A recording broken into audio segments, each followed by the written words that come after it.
Now, Coach Fly, let's start with the big fish. How did Brooklyn become the new team in New York that Kevin Durant, Kyrie Irving, and DeAndre Jordan went to instead of the Knicks? Apparently, this has been hashed out. The stuff I read today before the last season started. I don't know if it was over hash browns and breakfast, but Kyrie Irving, obviously they played on Olympic teams together, so they've had communication, and they wanted to play with DeAndre Jordan as well. But once Kyrie Irving went to New York and bought a place, you knew it was going to be New York, Knicks, or Brooklyn. Mm-hmm. But KD said, I'm not going to the Knicks alone. So I think Kyrie Irving looked at the landscape and said, you know, Brooklyn, they had a nice team last year. Mm-hmm. They got good management, good coaching. This isn't, and a brand new arena. Mm-hmm. And their team. It was, I mean, look a at playoff team. Yeah, their team was really good. Plus, DeAndre Jordan and Kevin Durant are really close friends. Mm-hmm. You know, they took less money so that they could bring DeAndre Jordan over as well. So, I mean, there's a lot. And then on top of that, the doctor at the Nets team is the one who operated on Kevin Durant a few years ago. Then he's also the one that operated on him now. So I think that was just like a bunch of, you know, good feeling, I think, to Kevin Durant, because this injury also, I think, shook him up in a way that I've not seen Kevin Durant kind of shook up. You understand what I'm saying? This really kind of opened his eyes up as to where he wants his career to go and how serious he needs to take his health.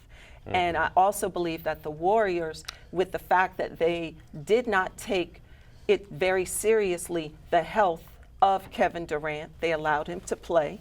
That was a crime right there. You don't allow somebody to play who has a strain that close to the Achilles tendon. I'm not even talking yes, it's a mild strain in his calf, but it was still too close to the Achilles tendon. He's jumping all around, doing all this stuff. And as a trainer, I'm wearing my trainer hat for a second, just wearing my trainer hat for a minute. You just don't do that. And then they let Chelsea Lane go, who's the physiotherapist at the Golden State Warriors. They refused to pay her this year. They said, we pay players, we don't pay therapists. All right, minute's up. So I'm just saying, I mean, it's a bunch of layers. Forget all that. No, because they didn't know. That's very evident no one factual. knew he was going to blow his Achilles. Draymond Green set this in motion. That was an injury close to his Achilles. Draymond Green, when he threw the B-bombs on Kevin Durant in the middle of the season. When you read articles about when he called Durant out and basically told him, get out, leave, we don't want you, that ticked him off. That ticked him off. And that's, but I thought he was saying he was already out the door. I was saying because he but I'm saying that slammed the door shut, I think, in his mind, and he was gone. But there's a whole lot of other stuff going on because Durant's not going to play next year, so Brooklyn will be better. But they're not. If Kawhi Leonard stays with Toronto, they're not going to be better than we the North.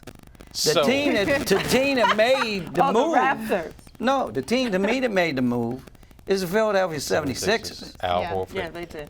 And see, here's why. Because I never liked Al Horford at the 5 spot. Atlanta, he got them to the conference finals, they lose. He got the Celtics conference finals, they lose. Because he is a undersized center. When they get in 7-game rumbles with big centers, he has problems. Now, he's going to play power forward next to Embiid, who's a monster. And some backup five. All right. You can move Simmons to the point, and they picked up Josh Richardson to replace Riddick. And they kept Tobias Harris at an ungodly, unseen contract. $180 but that's million the way for 5 it is. years. But they kept their nucleus, and they were 4 bounces away from taking Toronto out. And they themselves, I think, would have beat Milwaukee and went to the finals. So they're the team, to me, that got a big improvement because Horford's going to give them professionalism and leadership that I think Simmons. And he'll also help out when Embiid gets sick. No, when he's Embiid inconsistent. needs to push away from the table. He needs to get in shape. He needs to get in shape. Oh, that's what I said. Go ahead, Ty. So if we're staying on the East, how big of a bomb was it for the Knicks not to even consider Kevin Durant because of his Achilles being torn, saying that they didn't want to give him the max because of his injury, although he's an all-star player? First I of all, think you take that chance personally.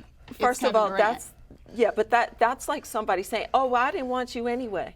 That's not what really happened. You weren't even in the mix.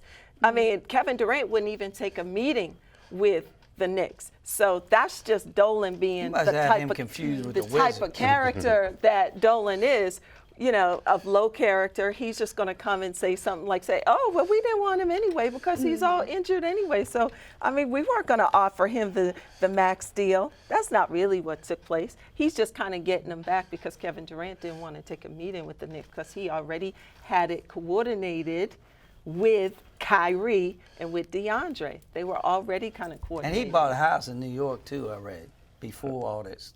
Kevin Durant. Yes, so he had bought a house too. He had already moved. The point is, the Knicks are the Wizards North. Lower than we the North, but in between we the North and DC. Because they're a mess, they're mismanaged, just like the Wizards, and no free agent of any. I think their handicap is their ownership because I think they got a good coach. I like their GM and president, but they don't have the flexibility to do. They're under and that's a money making machine because they sell out regardless of what product the Knicks put out there. But that's what the problem when you have years of mismanagement, the same as the Wizards, 16 years of Ernie, nobody wants to touch it, and now you're gonna have to have time and healing. And somebody come in. That's why going back to Bradley Beal, and I told you this when I saw Pat Riley. I told you where I read an article. It's not going to happen. That Jimmy Butler turned down max money from Philly because he wanted to go to Miami, and one of the reasons was Pat Riley told him, gave him the vision. He said, in 2020, I will get you help. Bradley Beal is the only chip that they have. These teams. Let's stay in reality for a second. We only got a little amount of time. Where's Kawhi going to go? If I'm Kawhi Leonard, I'm looking at the landscape. I'm going to sign a 1 and 1 year with Toronto and repeat. I'm going to let Braun simmer out there because they're not going anywhere without him. But if he signs with the Lakers, they immediately becomes odds-on favorite to win the title. And was there any free agency drop-offs that kind of surprised you? Like, who would you say left their team and it kind of surprised you that was picked up? Like, for me, it was D'Angelo Russell leaving the Brooklyn Nets and the Warriors giving him that contract. Well, he didn't leave because they traded him in the deal. That's the difference between mismanagement and smart management, because they said, okay, we're going to lose you, but now we can pick this guy up. And that doesn't mean they're even going to keep him. They might keep him next year, until Klay Thompson gets healthy again. Right, absolutely. They can use him as a trade chip to get another stud. So, and that's what they. But that's what winning cultures do. Yeah. They don't fall off the cliff. They retool things, and that's why Golden State is where they are, and the Wizards and the Knicks are where they are. That's what the Warriors will do. They'll just use them till Klay comes back. Were you surprised? Other teams in the East have made moves. Indiana got Malcolm Brogdon. I like what they did. $80 million. And who did they pay? They pick up somebody, and they lost Bogdanovich. But I like the moves that they made because if Oladipo's healthy, people forget they were the number 3 seed when Oladipo went down. They were playing great basketball, and they were the top defense in the Eastern Conference. So with Malcolm Brogdon and Oladipo in the backcourt, that's a good team. We got a minute and a half left. We haven't talked about what the Wizards have done in free agency. What have they done?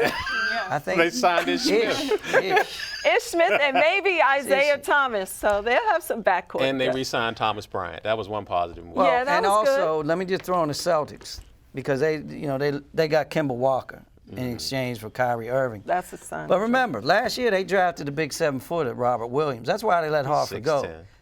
Big 7-footer, but I'm saying big muscle guy.